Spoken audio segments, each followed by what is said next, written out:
জিব্রাইলের দায়িত্ব হলো সর্বপ্রথম হাসরের মাঠ থেকে তুমি আমার বন্ধুরে দাঁড় করাও। জিব্রাইল পাগল পাগল হইয়া হাসরের মাঠ তালাশ করবে রে, আল্লাহর হাবিব কোথায় আছে। গোটা হাসরের মাঠ তালাশ করবে, জিব্রাইল পাগল পাগল হয়ে যাবে, নবীরে পাবে না। যেই জিব্রাইল কতবার নবীর রোজায় আসছে, কিন্তু এখন নবীরে পায় না রে। গোটা হাসরের মাঠ তালাশ করে পাগল হয়ে যায়, নবীরে পায় না। দৌড়াইয়া জিব্রাইল গিয়া ইসরাফিল রে কয়, এই বেচারা তুই যে ফু দিলি, এখন তো আমি নবীর রোজা কোথায় আছে তালাশ কইরা পাই না, বইলা দে পয়গম্বর কোথায় আছে। কয় আমারে জিগাও লাভ নেই, মাটিরে জিগাও, কারণ মাটির মধ্যে আছে, মাটি তো কইতে পারে।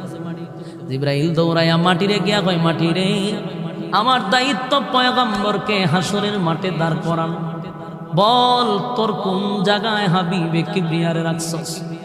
মাটি কয়, জিব্রাইল ইসরাফিলে যখন বাঁশি বাজায়া দিছে আমার মধ্যে এমন কম্পন সৃষ্টি হইছে, আমি মাটির মধ্যে মাটি নাই, এমন ওলট পালট হয়ে গেছে, আমি যে আমার মধ্যে নবীরে কোথায় রাখছি আমিও জানি না। কি বুঝলেন? জমিনের মধ্যে এমন জাল জ্বালা শুরু হয়েছিল, মাটি নিজেই কয় আমার মধ্যে আমি নেই, পয়গম্বর কোথায় আছে আমি জানি না।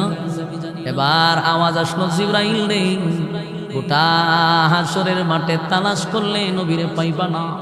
নবীর রওজা যেখানে আছে অবশ্যই সেখানে একটা নূরের আলো জ্বলতেছে।